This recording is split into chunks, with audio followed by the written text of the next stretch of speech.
All right, everyone. Now we start with the two-paired passages. As I told you earlier, the two-paired passages يا شباب. احنا we have one passage here. Wait. طيب. One passage here and the other passage here, and after both passages we have questions on both passages. Some questions are on one certain passage of them, and some questions are on both passages at the same time. Right. What we need to do first to prepare ourselves to approach the passage. Okay. Sorry يا شباب, internet malfunction. طيب, start again. As we mentioned يا شباب, we have two passages and each passage is for a different author, but both passages are on the same topic. So for us to prepare ourselves, in order to prepare ourselves well to deal with this passage, first we need to know what the topic is. وخلي بالك من حاجة, automatically the topic of passage 1 is the topic of passage 2. هو نفس الtopic. What differs is we have author 1 of passage 1. Okay? Right. We have author 2 of passage 2. Okay? طيب, وعندنا POV اللي هي point of view author 1. Okay? وعندنا POV point of view of author 2. بصوا, هو نفس التوبيك جاي في الاثنين. نفس التوبيك, يعني مثلا لو التوبيك على الدي ان اي فهتلاقي الدي ان اي هو التوبيك بتاع باسج 1 وهو نفس التوبيك بتاع باسج 2. ايه اللي بيختلف بقى؟ البوينت اوف فيو اوف ذا اوثر. ليه؟ لان طبعا طالما في اوثر هنا غير الاوثر اللي هنا يبقى وارد جدا يكون في بوينت اوف فيو مختلفه, وكل واحد كالعاده عشان يثبت البوينت اوف فيو بتاعته صح بيجيب ايفيدنس وسبورت مختلف. طيب تعالوا نبدا مع بعض كده نادرس او نابروتش الباسجز.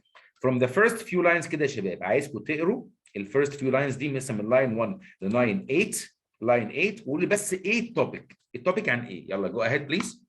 قولي ايه التوبيك بس, مش عايز اكتر من كده.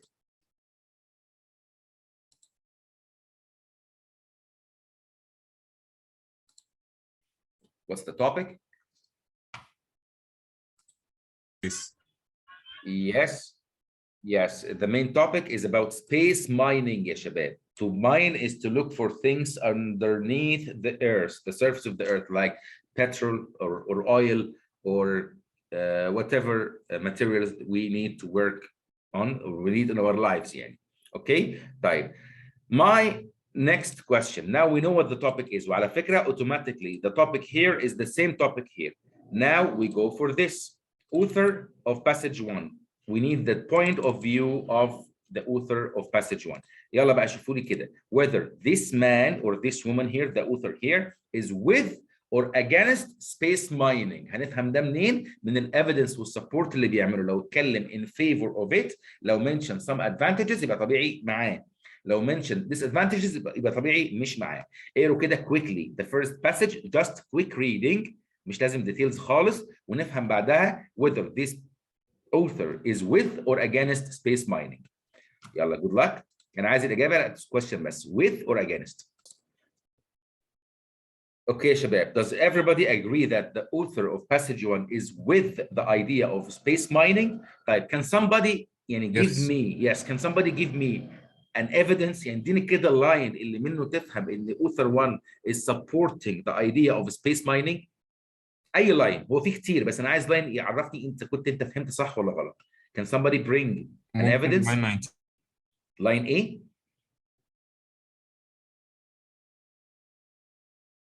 انهي لاينز يا شباب؟ line 19. line 19 لما بيقول لي مثلا within a few decades this firms may be meeting earthly demands. ايوه طبعا, this is one proof that author 1 is with space mining. خلاص احنا كده خلصنا 70% من الموضوع. بعد كده عندنا بقى author of passage 2 والpoint of view بتاعته اللي هو ده. اوكي, تعالوا نشوف بقى الاوثر اوف باسج 2. خلاص احنا عرفنا التوبيك هو اوتوماتيكلي سبيس مايننج. طيب, the author of passage 2 بقى with ولا against, وهتفهمها ازاي within the text. يلا good luck وقولوا لي الانسر بتاعت الكويستشن ده. Is author 2 with or against space mining? Yes, correct. He's against type. Can somebody give me a proof and evidence which lines give you the idea that this guy or this author is against space mining؟ لما اتكلم عليها فين وقال ايه بالظبط؟ 55. 55 يعني لما بيقول لي مثلا we should pause for thought. At first glance, space mining seems to sidestep most environmental concerns. ايوه بالظبط كده. بالظبط كده. وهتلاقي غيرها كتير على فكره. انا بس عايز اقول لك ان انت سهل انك تعرف the author's point of view. طيب from what we understand يا شباب, so far I think we have enough to start dealing with the questions. طيب let's see question 42 first and see how we can answer it. تعالوا الاول نقرا الكويستشن نفهم هو طالب ايه بالظبط وبعدين eliminate الانسرز اللي انا فاهم انها بعيده خالص عن انها تكون الاجابه. 42 بيقول in line 9 to 17 the author of passage 1 mentions several companies primarily to do what؟ قبل ما احل وقبل ما approach الانسرز تعالوا نرجع نشوف اللاينز دي كان بيقول فيها ايه. الكونتكست يا شباب زي ما اتفقنا من line 9 to 17 اللي هم دول. The forum comes hot on the heels of 2012 unveiling of 2 private asteroid mining farms. Planetary Resources of Washington says it will launch its first prospecting telescopes in 2 years, while Deep Space شركة ثانية اهي Industries of Virginia hopes to be harvesting metals for asteroids by 2020. Another commercial venture that sprung in 2012, Golden Spike of Colorado, will be offering trips to كذا. يعني انت حاسس ايه كده؟ حاسس ايه اللي بقول لك ده الناس دي كلها كل واحد فيهم خلاص خطط هو هيعمل ايه؟ يعني في كذا شركه من كذا اتجاه من كذا كونسيرن من كذا انترست كلهم كل واحد فيهم حسب اختصاصه بدأ يشتغل في السبيس مايننج وبدأ يخطط ليه. طيب what does this mean بقى؟ Does this mean A, note the technological advances that make space mining possible؟ انا مش شايف انه قال حاجه على technological advances خالص في اللاينز دي. طيب provide evidence for the growing interest قريبه جدا فخليها في البوسيبيليتي اوبشنز عندي. طيب emphasize the large profits to be made from space mining ما جابش سيره profits خالص اصلا. طيب highlight the diverse ways to carry out space mining operations. عمر معلش انا اكتر من مره اقول لك يا حبيبي ما تتكلمش تقاطعني عشان انت بتشتتني انا شخصيا فانا بديك فرصه تتكلم. اتكلم when you have the time please يا وحش. اوكي thank you. طيب highlight the diverse ways to carry out space mining operations. هو قال ان في different ways to carry out space mining. لا هو كل اللي قاله ان كل شركه من دول خططت هتعمل ايه which means they are all interesting. يبقى provide evidence for the growing interest in space mining. الناس دي كلها بتعمل ده لان هم interested in space mining. the correct answer is B. correct. طيب تعالوا نشوف هنعرف نجاوب 43 ولا هنحتاج نرجع للباسج. The author of passage 1 indicates that space mining could have which positive effect. طيب قبل ما نستعجل we have question 44. It has an evidence question. عايزين to provide the evidence for the previous answer. زي ما بنعمل دايما يا شباب في this type of questions. We go for this question first and get what the point is. The point of question 43 is what? هو بيقول لك the author of passage 1 indicates that space mining could have which positive effect. يعني عايز اللاينز الاول من هنا اللي جت فيها سيره positive effect. دوروا كده معايا which lines tell you that there is a positive effect for space mining. دوروا كده معايا وقولوا لي. يلا أجاوب انتوا السؤال ده بليز. كوريكت يا شادي برافو عليك. ناو يا شباب فعلا 44 الانسر او اللاينز اللي جابت سيره positive effect زي ما السؤال بيقول. positive effect هي lines 18 to 22 لما كان بيقول لي within فين هي اهي within a few decades these firms may be meeting earthly demands. يعني هتوفر للارض اللي احنا محتاجينه من precious metals. ده positive effect. اللاينز الثانيه ما كانش فيها اي حاجه positive effect خالص. طيب اللاينز دي بقى معناها ايه في الانسرز دي؟ هل الكلام ده معناها ان it could yield material important to Earth's economy؟ بالتالي واضحه جدا مش محتاج ادور تاني خلاص. هي فعلا 44A و44 معناها في 43A. زي ما اتفقنا نعمل الكويستشنز الثانيه اللي زي كده عشان نلم الباسج اكتر ونفهمها اكتر. عندنا كويستشن 50 و51. بنعمل ايه؟ بنريد كويستشن 50 كويس جدا ونعرف البوينت اللي جت سيرتها في الكويستشن ده. وبعد ما نفهم البوينت اللي الكويستشن ده بيأدرس هنجو فور ذيس لاينز ونشوف البوينت دي جت سيرتها في انهي كويستشن بالظبط. هساعدكم بس في 50 وبعدين هسيبكم تحلوا 51. The author of passage 2 would most likely respond to the discussion of the future space mining in lines 1828 passage 1 by claiming that such a future is A. طيب الكويستشن ده للاسف هنحله على 3 خطوات مش خطوتين بس. اول حاجه لازم نفهم هو ال discussion of the future of space mining in line 1828 كانت ايه الكلام اللي اتقال هنا، تمام؟ وبعدين نروح في اللاينز دي نشوف انهي لاينز بترد على الفكره دي. طبعا احنا خلاص قريناها على حسن حظنا، كانت هي نفسها اللي في questions 43 و 44. الايديا بتاعت ان السبيس مايننج could yield precious materials important for the economy of the earth. تمام؟ طيب فين بقى اللاينز اللي بترد على فكره ان احنا ممكن نجيب من السبيس materials important to the economy؟ فين اللاينز بترد على الكلام ده؟ دوروا كده في 51 وقولوا لي ممكن يكون الرد على الكلام ده فين. And yes, based on this lines 85 and 87 without consensus and insecure, it's risky. Yes, very good. That's the answer for question 51. Right. This line or these lines, what do they reflect here? What reflects here in question 50, the lines of question 51? If I read these lines really well, what answer could be right for 50? Does it mean inconsistent with the sustainable use of space resources؟ ما قالهاش كده خالص. لا يا اياد للاسف برضو. طيب will be difficult to bring without the absence of regulations. With the absence of regulations اللي هي without consensus اللي هي without regulations, without arrangements, without consensus. هنا كده فعلا يعني absence of regulations. في question B هتبقى فعلا question 50 هتبقى فعلا الانسر هي B based على ده. معلش ده كان سؤال صعب شويه بس لازم نتدرب على الاسئله دي وعلى غيرها كمان. اوكي طيب let's go for vocabulary words. نبدا بكلمه مثلا hold demand. تالي سهله جدا زي ما اتفقنا. الكلمه اهي demands. هنروح للاين 19 مش هبص حتى في التشويسز خالص، هشوف كلمه demand مقصود بها ايه. اهي كلمه demand اهي. نرجع من اول كلمه within a few decades these firms may be meeting earthly demands for precious metals. earthly what? for precious metals. earthly demand ممكن تبقى earthly offers ولا claims ولا inquiries ولا desires. what do you think كلمه demand هنا could mean؟ يلا فكروا كده. Correct answer is D. Very good. Thank you very much. لأن هنا أنا أصلاً بتكلم على the requirements of the earth. مش الأوفر اللي بتعمل الأرث بتعمل أوفر، لا مش بيعمل كده خالص. أنا بتكلم على the desire أو the need for precious metals. أوكي.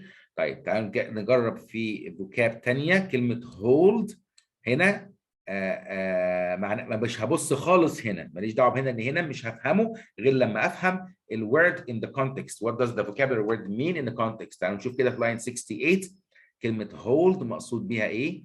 كلمه hold اهي. اوكي كالعاده برجع من الاول خالص عشان افهم الكونتكست على بعضه. History suggests that those will be hard lines to hold and may be difficult to persuade the public that such barren environments are worth preserving. Those lines are hard to hold. احنا طبعا اكيد مش هنمسك اللاينز. اوكي فكلمه grip لا. maintain ممكن. withstand بعيده قوي يعني يتحمل لا طبعا. restrain يعني control. طيب تفتكروا بقى which one is closer to the answer here in 48؟ ممكن نرجع للباسج تاني لو عايزين ونجرب one by one. Correct answer is maintain means to understand أو to support أو يعني to take into consideration. طيب كده احنا بعد ما حلينا البيرد questions والجنرال question والفوكابولري question متهيألي الباسج بقت أسهل شوية إن احنا نتعامل مع أي سؤال بعد كده. تعالوا نشوف الكويستشنز اللي ما حليناهاش. مثلا question 46 نفكر فيه مع بعض. What function does the discussion of water line 35 to 40 serve in passage 1؟ فاكرين يا شباب لما قلت لكم ان اي author whenever an author displays an idea or a point of view, he or she must prove it, must have evidence to prove it. طب الراجل هنا كان جايب discussion عن الووتر في اللاينز دي. خلي بالكم دايما بقول 35 اهي، اوكي لحد هنا كده، ده البارت اللي بيسأل عليه. خلي بالك ان ده جاي بعد ده، يعني this might be an explanation or an evidence on this. يبقى نقرا من هنا بسرعه جدا وبعدين نشوف بقى اللاينز اللي اتكلم فيها على الwater ice from the moon's pole could be sent to astronauts on international space stations. ايه ده؟ هو عايز يقول ايه؟ عايز يبروفايد ايه؟ عايز يقنعنا بايه وازاي؟ فدور كده شوف هو عايز ايه هنا، بيعمل ايه بالاكزامبل ده، وقول لي what could the answer be.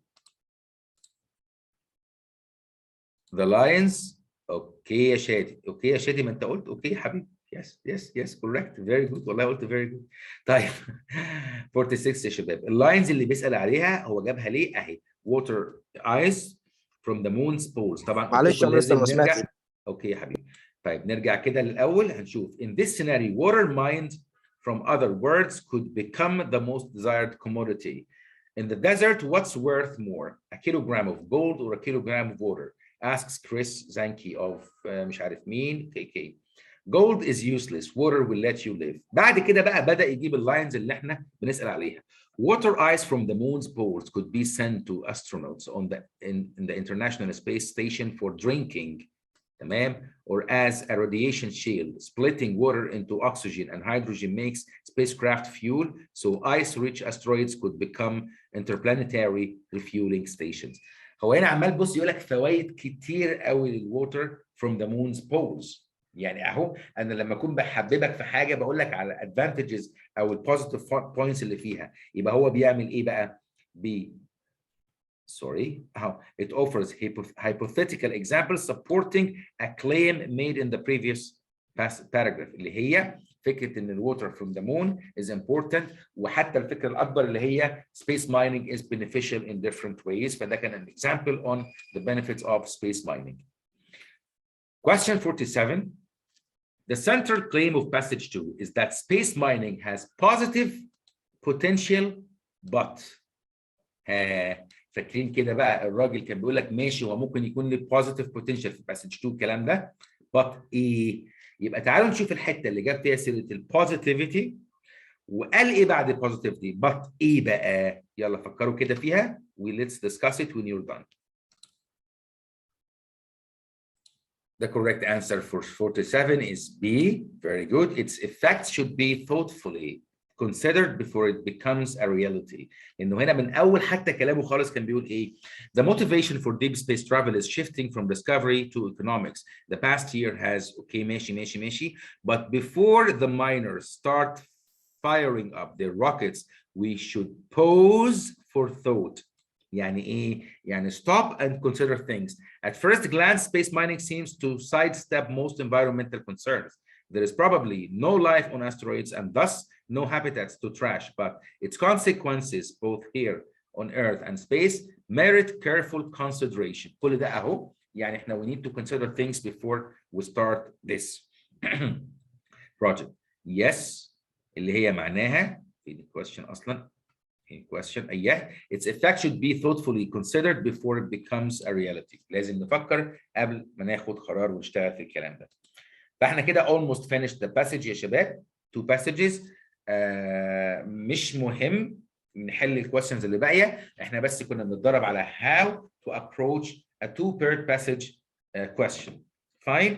هنعمل ايه تاني مع بعض؟ هنعمل كده، هنعرف التوبيك هو ايه اوتوماتيكلي. التوبيك بتاع باسج 1 هو نفسه التوبيك بتاع باسج 2، بس بما ان في اوثر 1 واوثر 2 يبقى احنا عندنا بوينت اوف فيو 1 وبوينت اوف فيو 2. تمام. نفهم ايه البوينت اوف فيو، هنفهمها ازاي within the lines كده. لو الراجل بيتكلم in favor of this topic يبقى هو with.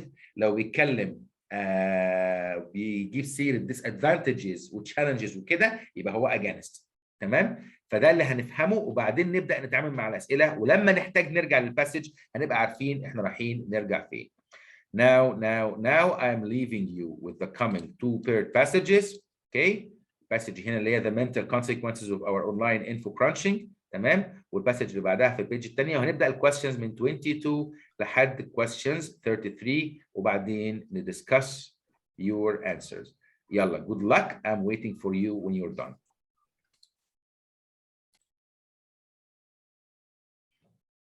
All right يا شباب, time is over. Time is over. Let's correct together, please. I hope everyone is ready.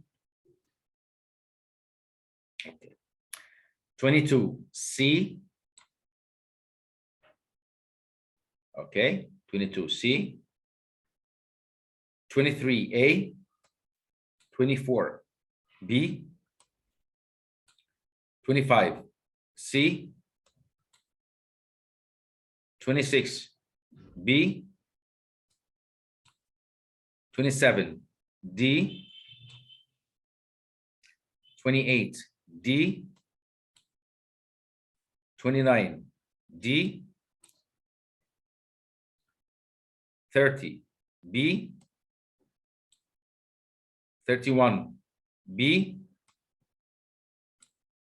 32B. Calculate the correct ones, please, and tell me what you've done. مستر اوكي يا شباب, تعالوا نشوف ليه question 22 الانسر C. لما بيقول لك هنا the author of passage 1 indicates which of the following about the use of screen-based technologies. Indicate يعني ايه؟ يعني what does he say about اوكي يا علي, كويس جدا. What does he say about the use of computer-based screen-based technology? طيب هنا ده evidence-based question زي ما اتفقنا. لازم نعرف ايه البوينت الاول. البوينت اهي. اوكي, about the use of screen-based technology. طيب هو قال ايه عليها؟ يبقى تعالوا نشوف اللاينز اللي جابت سيره ال screen-based technologies. لما دورت في اللاينز ما لقيتش اقرب من لاينز 3 and 4 اللي فيهم بيقول certain of cognitive skills are strengthened by our use of computers and the net. مش هي دي السكرين-based technology؟ ايه اللي بيحصل فيهم بقى؟ they strengthen cognitive skills. ادي كده الانسر بتاعت 23 والانسر بتاعت 22 معناها من اللاينز دي ان it has some positive effects. هي فعلا ايه البوزيتيف افكت اللي هي بتسترengthen our cognitive skills. اوكي, فthe correct answer for 23 is A و 22 is C. 25 كلمه plastic. بلاستيك يا شباب هنا مش مقصود بقى بلاستيك اللي هي الماتيريال يعني. تعالوا نشوف كده لاين 40 كان بيقولها ازاي. اهي بلاستيك. We know that the human brain is highly plastic. يعني ايه؟ يعني neurons and synapses change as circumstances change. بيتغيروا يعني مش ثابتين. يعني flexible. فين الكلمة اللي قريبة كلمة flexible هنا؟ مش معناها أبدا creative ولا artificial ولا sculptural. malleable. malleable معناها flexible زي elastic كده. اوكي, فmalleable معناها flexible يعني apt to change فهي الكوريكت انسر 25C. نيجي 27. According to the author of passage 2, what do novelists and scientists have in common? طيب لما احل السؤال ده ازاي؟ لازم ارجع للبارت اللي انا فاكر فيه سيره النوفلستس والساينتستس together. What do they have in common? لو رجعنا كده في اللاينز اللي هي خلينا نقول مثلا 81 the effects of consuming electronic media are likely to be far more limited by the public. لا ما جاتش سيرتها خالص. هنا فين النوفلز؟ فين النوفلستس؟ فين النوفلستس؟ they get better moreover effects. لا. themselves, their field, accomplished people don't bulk. لا. هنا moreover the effects of experience are highly specific to the experience themselves. If you train people to do nothing, solve math puzzles to get the better, must doesn't, math conjunctions Latin doesn't more. لا. فين الحته اللي كان فيها novelist يا شباب؟ حد يدور معايا. novelists هو كان اصلا الاوثر انهي؟ معلش انا نسيت والله, معلش سامحوني. passage 2. تمام. فين بقى اللاينز اللي جابت سيره النوفلستس والساينتستس together, right? Effective consuming media critics, right? Their brains. Okay. And if you look here, starting from line 77, Accomplished people don't bulk up their brains with intellectual calisthenics. They immerse themselves in their fields. Immerse themselves in their fields يعني زي مثلا بيغرقوا نفسهم في شغلهم. بص اللي بعدها بيقول ايه؟ Novelists read lots of novels. Scientists read lots of science. خلي بالك ان السنتنس دي بتكمل على الايديا اللي قبلها اللي فيها immerse themselves in their fields. طيب الكلام ده بقى معناه ايه في 26؟ they become absorbed in their own fields. يعني it's almost direct على فكرة. It's not very direct but يعني has a lot to help you pick the right answer. جبتها ازاي؟ لما فهمت الكويستشن بيأدرس which point رحت للبارت اللي in the passage that addresses this point وجبت الانسر زي ما انتم شايفين. 28 يا عمر بيقول لك the analogy in the final sentence of passage 2 has primarily which effect. ما تيجي نشوف اصلا ال end of passage 2 كان فيها what kind of metaphor or whatever literary device is. هنا كان بيقول ايه؟ ايوه. As with ancient people who believed that eating fierce animals made them fierce, they assume that watching quick cuts in rock videos turns your mental life into quick cuts, or that reading bullet points and online postings turns your thoughts into bullet points and online postings. طبعا انا مش هفهم حاجه كده، لازم ارجع اشوف الكونتكست كان بيتكلم على ايه عشان اشوف هو جاب البوينت دي عشان يقول بيها ايه. واضح ان الكلام هنا يا شباب كان بيتكلم على the effect of consuming electronic media are likely to be far more limited than the panic implies. Media critics write as if the brain takes on the qualities of whatever it consumes, the informational equivalent of you are what you eat. يعني عايز يقول لك you are what you eat، ده هو هنا بيتريق، يعني بقول لك يعني you are what you eat دي مش صح. عرفت ان انا مش صح عشان هنا لما بيقول لك as with the ancient people who believe that eating fierce animals made them fierce. ما هو برضو الناس القدام كانوا فاكرين ان انت لما تاكل اسد مثلا هيبقى قلبك شجاع زي الاسد، لا دي طبعا خرافه. فعايز يقول لك يعني لا الكلام ده مش صح. Okay, but what does he do here? It criticizes the view of particular group. اللي هو يعني لا انت مش صح. هو حتى بيتريق عليهم. بيكريتيسايز them. 30 جمانة ونبيلة. Which choice best describes the relationship between the two passages؟ طبعا ال two passages هنا كان واضح جدا ان في different points of views. واحد كان بيقول ان هي it strengthens our cognitive skills، وواحد بيقول لك لا ملهاش تأثير خالص. فطبعا passage 2 critiques the conclusions drawn from the research discussed in passage 1. يعني criticize this one، مش ما كانش موافق عليها يعني. طبعا they don't agree خالص، وكان في oppositions في two points of views. عشان كده قلت لكم لو تفتكروا هنا اهو دي الحاجات اللي احنا بندور عليها، لو فهمناها كويس هنعرف نحل اي سؤال. Question 31. On which of the following points would the authors of both passages most likely agree؟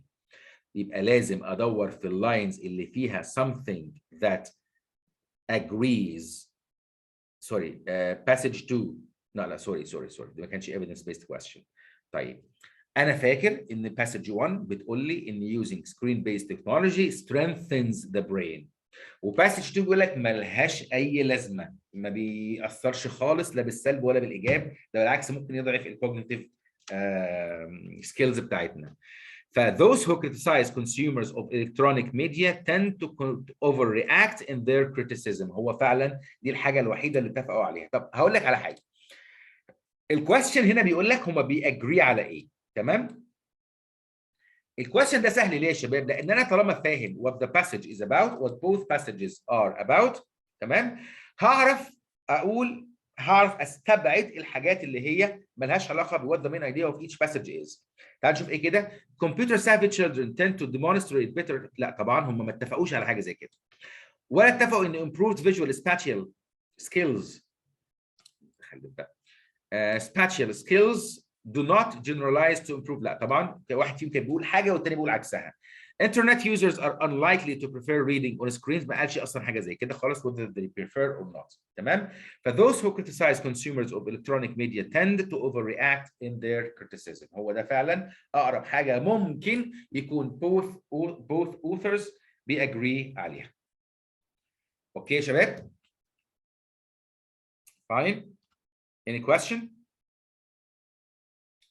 اوكي طيب معلش one last passage one last trial هنا. هنعمل الباسج اللي جايه اللي هي passage 1 the half of the human race is excluded by the other. هنعمل دي معلش وخلاص على كده. فبرضه هناخد 15 minutes. يلا good luck. الكويستشنز هتبقى من 31 تقريبا. ايوه من 31 لحد 41. Good luck waiting for you.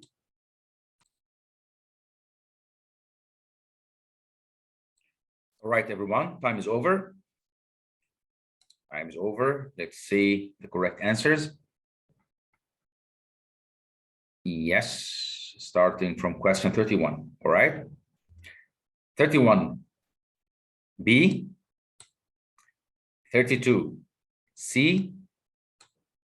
33, C as well.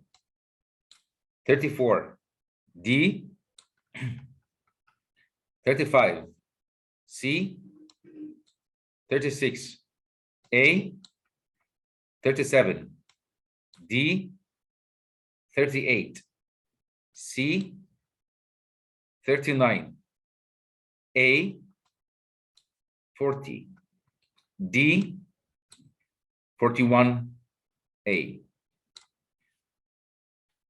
Have you calculated your correct answers yet? All right, Shabab, let's see why 32, the answer is C. It can be inferred from that it can be inferred that the authors of passage 1 believe that running a household and raising children. طيب سهل جدا ان احنا فهمنا البوينت بتتكلم على ايه؟ بتتكلم what they mean about running a household and raising children. فين اللاينز اللي كانت بتجيب سيره running households و raising children اهي.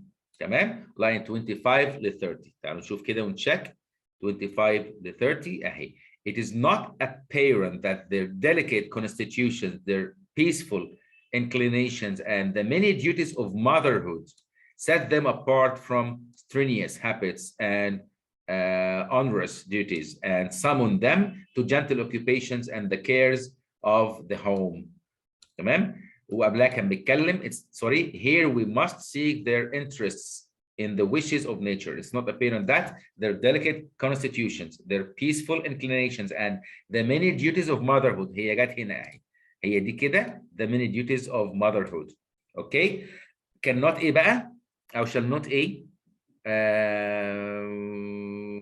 Yes, set them apart from strenuous habits and onerous duties. Set them apart from participating in society. فدي الانسر of 37. Sorry. كنا فين؟ سوري 33. تمام؟ 33 و 33. طيب اللاينز دي بقى معناها ايه من هنا اهو؟ entail very few activities. جبتها ازاي اهي؟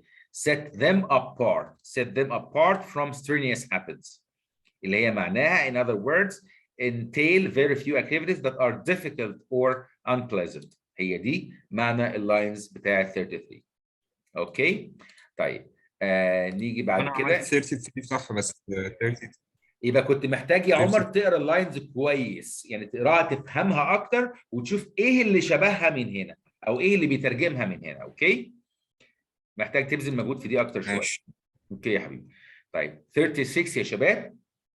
In passage 2 the author claims that freedom granted by Mister. Yes حبيبتي. هو can you repeat 32 عشان أنا مش اوكي يا فاهماها. حبيبتي. اوكي يا قمر حاضر. بصي يا حبيبتي. انت عملتي 33 صح؟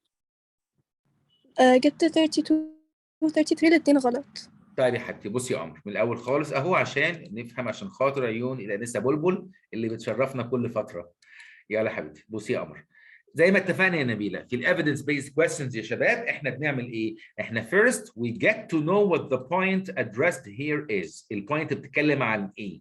فاين في 32 وما بحلش السؤال خالص، بسيبه دلوقتي باخد بس البوينت وبروح ادور على اللاينز اللي جابت سيره البوينتس دي. تمام؟ انت عملتي 33 ايه يا نبيله؟ عملتها دي. طيب تعالى نشوف هي ليه مش دي. البوينت اللي في question 32 يا شباب بتقول لي it can be inferred that the authors of passage 1 believe that running a household and raising children. مالهم بقى؟ فين اللاينز اللي جابت سيره running a household and raising children؟ تعالوا نشوف دي زي ما نبيله فكرت كده.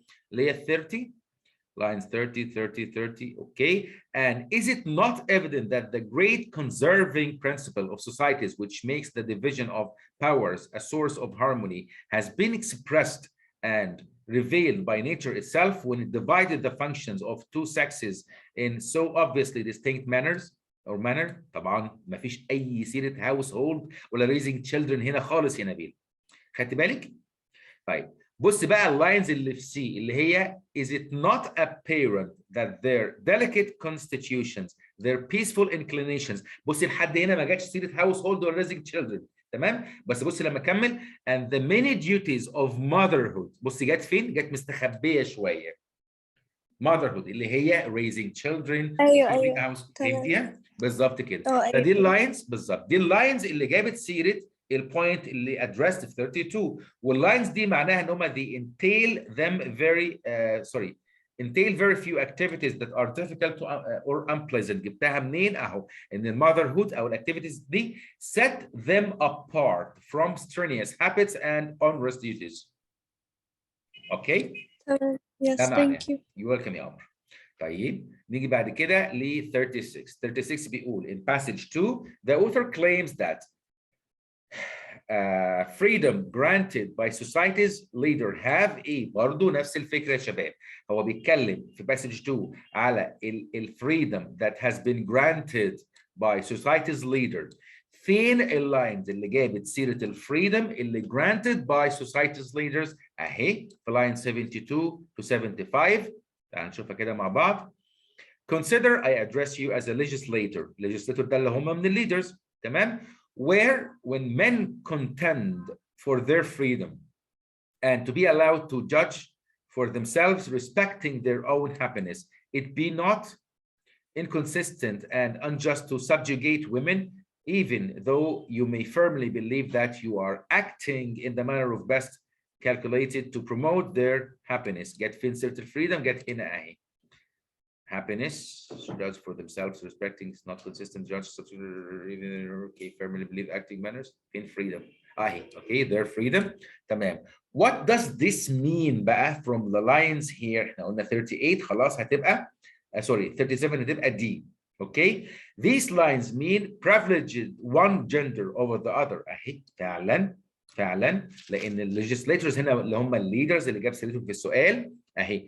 Consider يا عم الليدر يا عم legislator. Consider I address you as a legislator whether when men contend for their freedom and to be allowed to judge for themselves respecting their own happiness, it be not inconsistent and unjust to subjugate women. مش معنى كده انت to subjugate women تخلي women are subsided يعني even though you may firmly believe that you are acting in the manner best calculated to promote their happiness.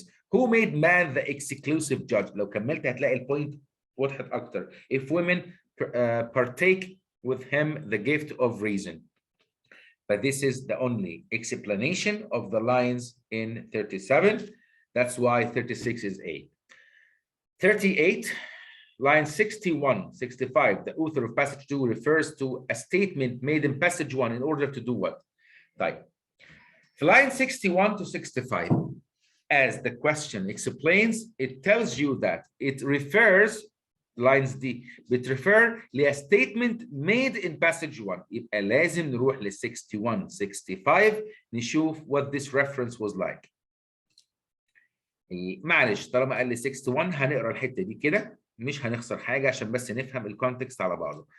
Consider, sir, dispassionately these observations for a glimpse of this truth seem to open before you when you observe that to see one half of the human race excluded by the other from all participation of government was a political phenomenon that, according to the abstract principles, it was impossible to explain. If so, on what does your constitution rest?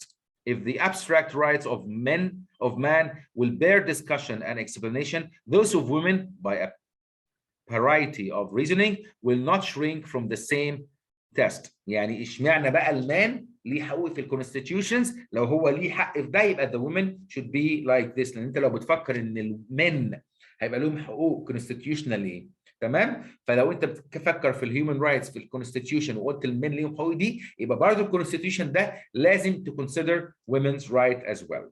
اوكي؟ طيب back to the question. بعد ما فهمت الباسج افتكر تاني الكويستشن كان بيقول ايه؟ refer to a statement. بصوا هو هنا كان refer to a statement يا شباب، اللي هي فين؟ اللي هي اهي، اللي هي البارت دي. جابها حتى between quotation marks كده عشان يهايلايت انها statement made by other people. Yes, that those one half of the human race excluded by the other. تمام؟ كان بيقول لك الباسج دي، يعني لو الستيتمنت دي، هو كان بيعلق على الستيتمنت دي. طيب هو جاب سيره الستيتمنت ليه؟ اكيد عايز يرد عليها، اكيد عايز يبروف wrong، ياندرماين ات. اوكي؟ معلش بقى، ايوه خلاص اهي. طيب develop her argument by highlighting what she sees as flawed reasoning in passage 1. لان هي فعلا كانت جابتها عشان تقول الكلام ده غلط، وجابت كوتيشن منه بتريفير للستيتمنت ده، الكلام اللي اتقال ان هو ده كده لا ما ينفعش، this is not the right thing to do. طبعا هي اكيد مش بتفاليديت the concluding ولا بتكول into question ولا dispute the assertion، لا هي كانت بتديفلوب her argument، كانت هنا بتسيرف her argument نفسه. انا عايز افهم هو بيعمل كده ليه، بيهايلايت حاجات انا مش عايزها ليه. اوكي؟ So that was 38. Let's go for 41st. Right. The authors of both passages would most likely agree with which of the following statements about women in the 18th century. طبعا هم both of them كانوا يعني كان في، يعني مش هقول لك opposing points of view، بس كان في different points of view، بس الاثنين كانوا بيتكلموا على حته ان يعني women في ال 18th century they did not have much freedom, they didn't have many human rights, they generally enjoyed fewer rights than men did. طبعا ده اكتر حاجه التو passages كانت بتتكلم فيها. 41. How would the authors of passage 1 most likely respond to the points made in the final paragraph of passage 2? بصوا بقى، دي حاجه فيها شويه critical thinking. اول حاجه لازم هخطط كده، هعمل ستيبس لنفسي في السؤال ده، محتاج 3 ستيبس، مش ستوري، محتاج 2 ستيبس مش ستيب واحده. اول حاجه لازم اعرفها هي ايه البوينتس اللي ميد في الفاينل باراجراف of passage 2. تمام؟ افهمها كويس وcompare it to the point of view of the author of passage 1 وافهم هو الراجل ده ممكن يرد يقول ايه. تعالوا نشوف الاول هي البوينتس كانت في الباراجراف كام؟ فاينل باراجراف. تمام؟ ايه هي البوينت؟ البوينت بتقول لي in this style argue tyrants of every denomination from the weak king to the weak father of a family. They are all eager to crush reason, yet always assert that they usurp its throne only to be useful. Do you not act a similar part when you force all women by denying them civil and political rights to remain immured in their families, groping in the dark? هو هنا بيقول تاني انت كده مش بتظلم الستات يعني لما تحرمهم من السيفل رايتس وتبقى يعني تايرنت معاهم. تمام؟ طبعا اكيد باسج 1 مش هتوافق على الكلام ده، لان هو بيقول ان women by nature should be يعني inferior to men. اوكي؟ ففين الكلام اللي بيرد على ده؟ بص كده اهي.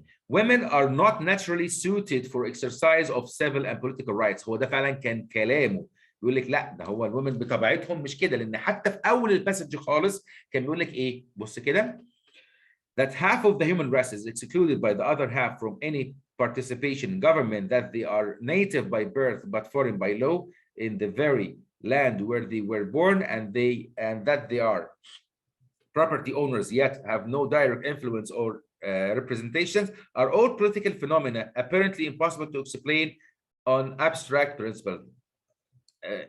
On abstract principle. يعني بقول لك ان دي كده political phenomena، ده وضعهم، دي طبيعتهم يعني. فانت ما تقوليش انا حارمهم من ان هم يبارتيسيبيت في الجفرمنت وكده، لا ده هو طبيعتهم كده، ودي ربنا خلقهم كده يعني. اوكي؟ فذاتس the answer for question 41. طبعا two part passages هتحتاج لسه شغل اكتر من كده، فاحنا tomorrow we're going to continue with another sheet that has also two part passages exercise. Okay, I'll stop for now and I leave you for your questions. I will stop the recording and I will be listening to all your questions if you have any.